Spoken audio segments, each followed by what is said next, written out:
एक दिन दो सच्चे मित्र एक घने जंगल से होकर अपने गांव की ओर जा रहे थे। हाँ, और इतना शांत। चलो और बातें करते हैं। जैसे जैसे वे आगे बढ़ते गए, जंगल और भी घना और डरावना होता गया। चारों ओर सन्नाटा था और अजीब सी आवाजें सुनाई दे रही थी।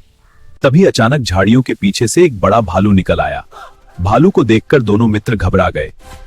उनमें से एक मित्र बहुत फुर्तीला था। वह तुरंत पास के ऊंचे पेड़ पर चढ़ गया और अपनी जान बचाने के लिए छुप गया। लेकिन दूसरा मित्र पेड़ पर चढ़ना नहीं जानता था। वह डर से कांपने लगा और समझ नहीं पा रहा था कि अब क्या करे। उसे अपनी पाठशाला में सीखी हुई एक बात याद आई कि भालू मरे हुए इंसान को नहीं खाता। उसने तुरंत अपनी सांस रोक ली और जमीन पर मृत व्यक्ति की तरह लेट गया। भालू धीरे धीरे उसके पास आया और उसे ध्यान से सूंघने लगा। कुछ पल के लिए ऐसा लगा जैसे सब कुछ रुक गया हो। जब भालू को लगा कि वह आदमी मर चुका है, तो वह शांत होकर वहां से वापस जंगल की ओर चला गया। कुछ देर बाद जब खतरा टल गया, तो पेड़ पर छुपा मित्र नीचे उतर आया और हंसते हुए अपने दोस्त से बोला, चलो अब यहाँ से चलते हैं। उसने पूछा, फिर भालू? तो मित्र स्वर में कहा। भालू ने मुझे बताया कि संकट और इसी के साथ दोनों मित्र अपनी गलती समझ गए।